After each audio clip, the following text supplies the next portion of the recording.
started recording. Alright, this is being weird. So, this Freecell.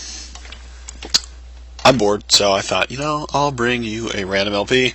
I haven't done one in a while because I just got back from Canada. I'm looking for jobs. School's over. And I need something to do during the summer. And so, it's 5 in the morning. So, Freecell. Alright, now I'm pretty much going to just be doing a guide to Freecell. This is what your basic Freecell game looks like at the start. So, and the computer's giving me moves I should do, which that's a good move. But, I'm going to explain first. It's sort of like Solitaire. But there's obvious differences, like normally you wouldn't be able to see anything past this card. You'd have your stack up here, and cards would fly over, and you drag them down onto, and then you wouldn't see all the cards. But Freecell, you can see all the cards right from the start. So what do you do with them? Well, the goal is to get all the cards up in these 4 spaces. Going from ace, like you'd have an ace here, then a 2, and then a 3 of the same suit, and 4 suits, so 4 columns. So, how do you do that? Well, you get to the ace, and it will automatically go up. So what I'm going to do is play through and explain things as I go. Now, this works just as Solitaire does, so what I'm going to do is move the 5 to the 6. Colors alternate. It's not like Spider Solitaire, where you can be, there's no need to have, and so it's just like Solitaire in that. There's no Spider Solitaire strangeness going on. So, we're just going to keep doing that. Why not? Alright, this 3 will go to the 4. Alright. Now you see a problem here. There's no more moves on the thing. Well, what do you do? I mean, I guess it said game over, so obviously there's something to do. Well, I'll show you what you do. You have these 4 spaces up here that I've not explained yet, and I will demonstrate what they're for. So, I have no moves. Oh no, what'll I do? I will take this 9, put it up in a free space here. And so that leaves, well, I have options now. I'm going to go ahead and put this 6 on the 7. And then, I'm going to go ahead and put the 10 on the jack, the 9 on the, and so on. I'm going to do that. Now, you guys are saying, well, just move this 7 and 6 onto the 8, just like Solitaire. Or the 5. I'm going to do the 5 onto the 6, because that's simple. So, the problem is, you can't just directly put a 7 on an 8. In this instance, you actually can. However, I'm going to undo that move and explain why you can't undo. There it is. Yeah, and you can't. I did a recording earlier. You can't see the menus, so I'll try to explain when I'm going to a menu. What actually is happening here is I'm not actually just moving those all bam once. Oh, 7 to 8 done. Like Solitaire is. Instead, this is what's happening, and I'll go through this. You're using these free spaces as places to hold these cards while you move them one at a time. And that's a key. You can only move cards one at a time.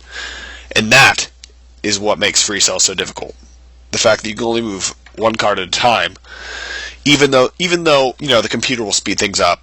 Like, I'll do it for instance, if I give a...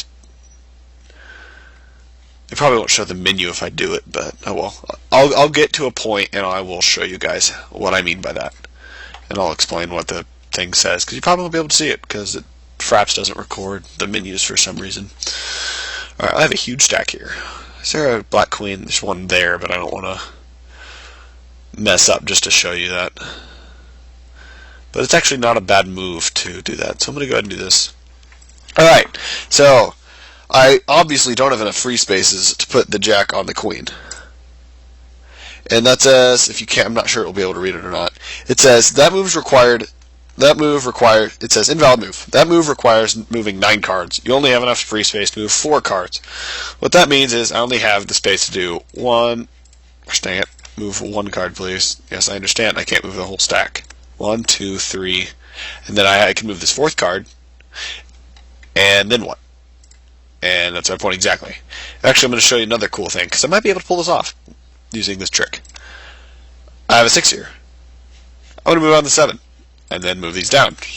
And that's basically created for me an extra 3 slots. I don't think I can move it yet. Yeah, that remove requires 5 free spaces. So I can't do that. But, you know, I'm going to do these other moves, and I'm going to go ahead and slow motion these for you. Alright, what just happened? I got to an ace.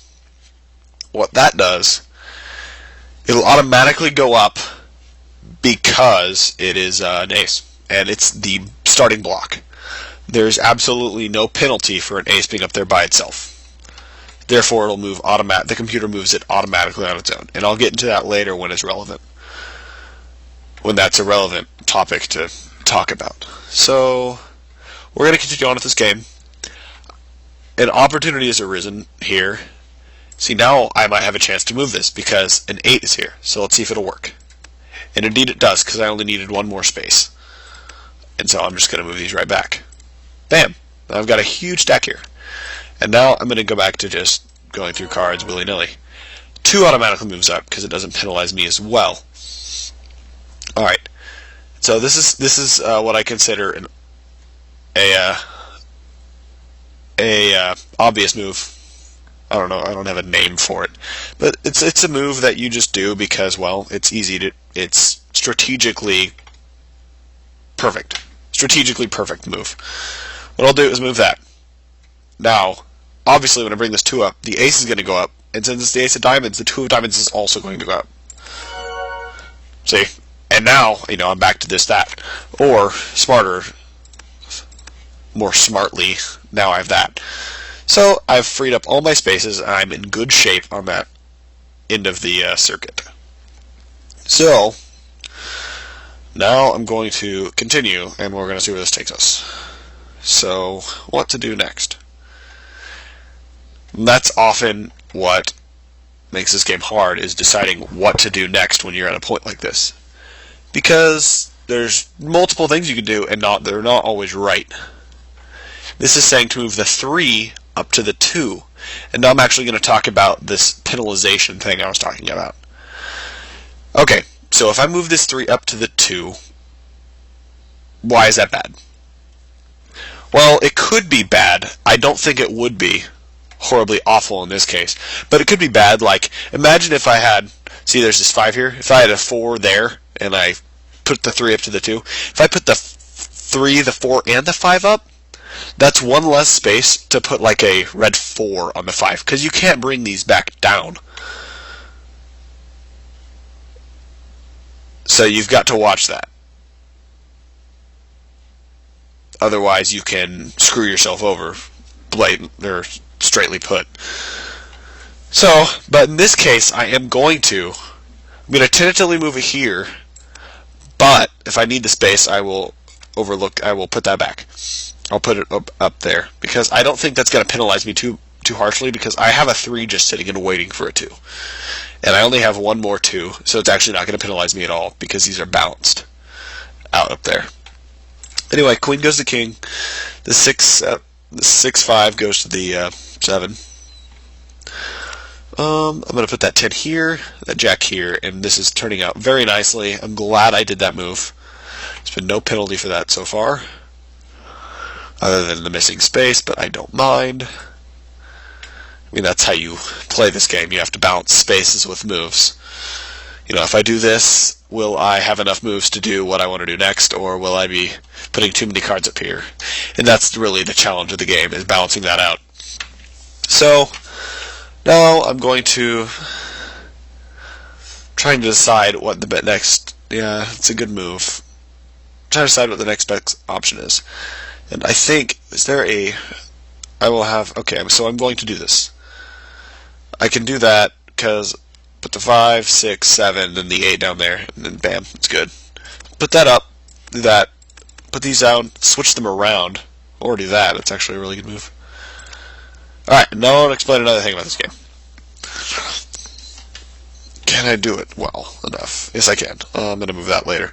Okay, right now I have 2 extra spaces, so 3 cards, right? Is there a way to do this? Not really. Wish I could. Oh, here. Alright, this is perfect, actually.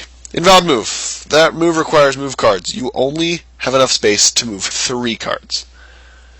So, with this amount of spaces, is it possible for me to get more? Well, I could do this, but I'm just going to get the same error, only 1 card more expensive both ways. So, what I'm going to do is really clever. You saw me use the trick earlier of putting things down here and and then moving stuff around. That was really general. I probably didn't explain anything. Anyway, so actually by moving this up, well, you'd say, well, I guess you still have the same amount of spaces. However, I can do that now. And the theory behind that is this. See how that works? Whereas just moving the cards by themselves. So basically what happens is this is adding the spaces. You have these spaces here. So let's say I have 1 space here and 1 space here. So I have this 1 space, so I can put 2 cards here. Put 1 card here, and so basically I have 4. If I have only 2 spaces up here, I can't do that. I only have 3. And so if you can do that by, you can maximize your potential if you have, 1 extra card sitting there and 2 spaces up here. And that is a very good strategy in this game to use because it can get you farther ahead like I just did here. So at this point, I need to get to more aces because I've got a huge stack here. That's really big, actually. So I'm going to move this 9 there. I'm going to move a king to that space, which is going to be very risky. Should I even do it? I guess I will have to in order to progress. And that's one of the things about this game is you have to take risks to progress. I mean, you can't just. I mean, you could be a master of the game and say, "Oh, I know how to win this by looking at the first screen," but I'm not that good. Move that there. Move this here. Now, I'm going to. For now, move that there. Okay, actually, this isn't too bad. Okay. Alright, we'll just keep rolling through this. Maybe I'll get done before my time limit. See how much more do I have. I've got a minute. Oh boy. Alright, well, I'm going to roll through this real fast. Let's see. I don't want to calculate it. Oh yeah, that was stupid of me. So I'm just going to roll through the rest of this game. I mean, I've pretty much explained everything, I feel. And I can't progress because that's covering the 10, however I can just change it like that. And that's Freecell. Enjoy the animation of victory. Huzzah. I feel like I've explained how it works.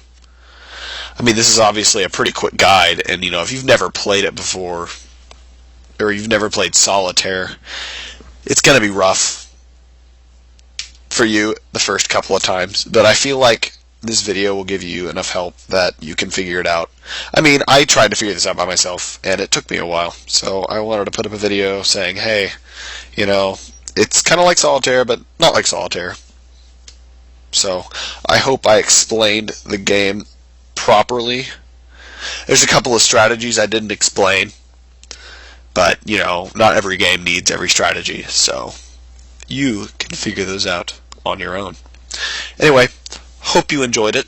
That's Freecell, a card game I play when I have like 5 minutes of computer downtime.